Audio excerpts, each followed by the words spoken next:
Thank you for having me here, and thank you for being in Bogotá. Let me start with a very special moment where today we're celebrating Peace Day, but that day it shook every part of me. We're at Havana with President Santos, and I had in front of me the whole delegation of the FARC. And when the conversations were over, they came up to us and extended their hands. And at that moment, I said, do I say hello? Do I put out my hand and shake them? What do I do? And that, for me, was the greatest moment after a 60-year-old conflict in my country, because it shook my heart and let me believe that what we were doing was unlocking an infinite potential for Colombia. So, Colombia, as you have experienced and as you have felt, is a country which is extremely rich in biodiversity. We have diverse ecosystems, a young labor force, favorable economic and investment conditions, and access to international markets. But we have suffered due to one of the longest internal conflicts in history. It started in the 1960s, following a violent period in our history known as La Violencia. There were a lot of different reasons to fight for. On one hand, the Colombian government fought to maintain order and stability, seeking to protect the interests of its citizens and the legitimacy of the state. On the other, there were the guerrilla groups who claimed to be fighting for the poor and ensuring social justice. And finally, paramilitary groups stepped into the scene, claiming to react to the threats from the guerrillas and taking justice into their own hands. Altogether, this war left the Colombian people with deep emotional scars and a sore memory of grievance, lost hope, and opportunities. The amount of human rights violations is nearly incalculable.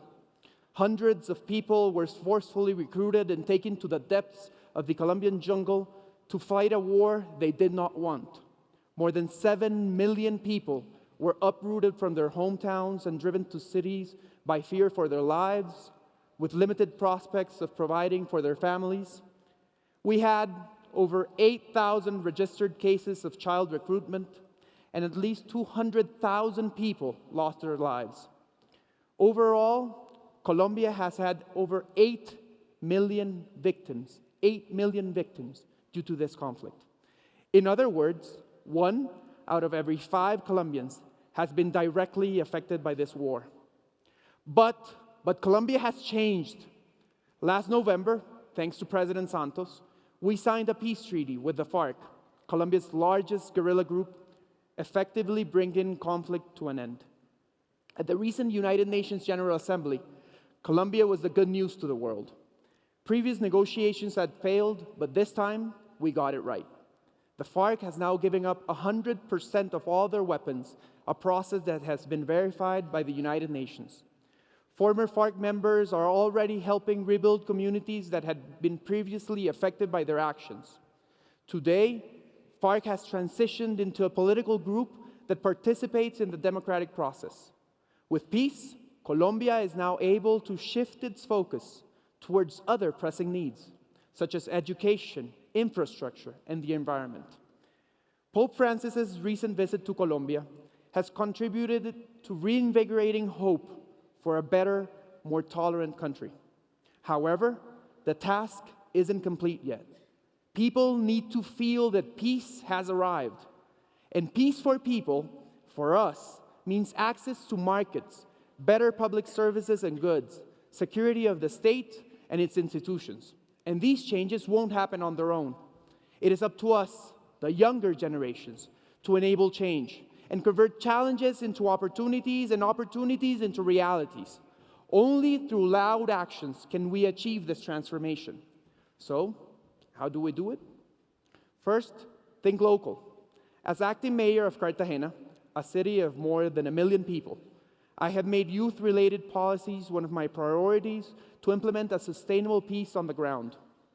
For example, 125 young people from vulnerable backgrounds have enrolled in programs that allow them to acquire technical skills for their professional development.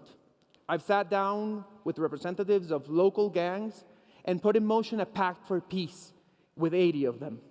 These were young people who were fighting against each other instead of using their full potential to create positive change.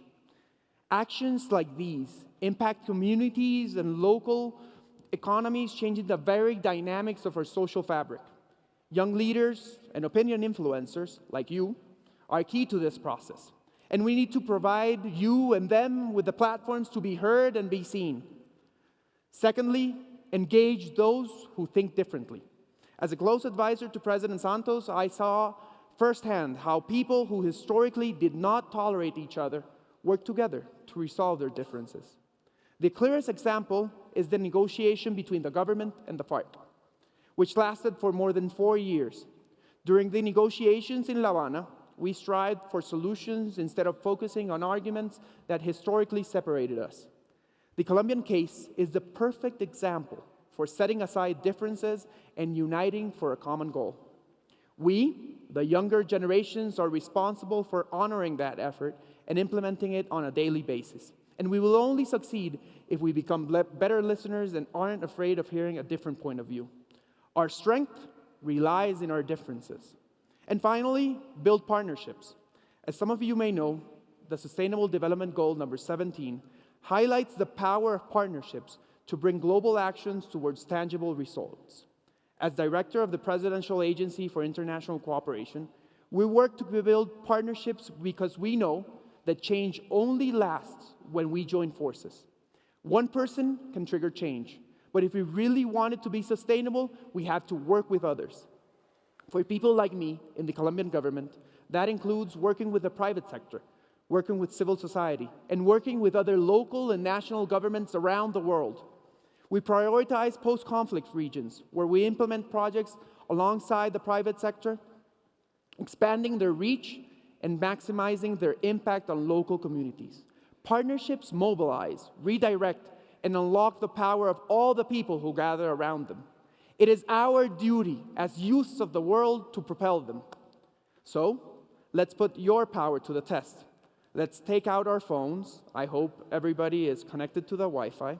And let's create a 5-minute top trend with the hashtag #JoinForcesOYW.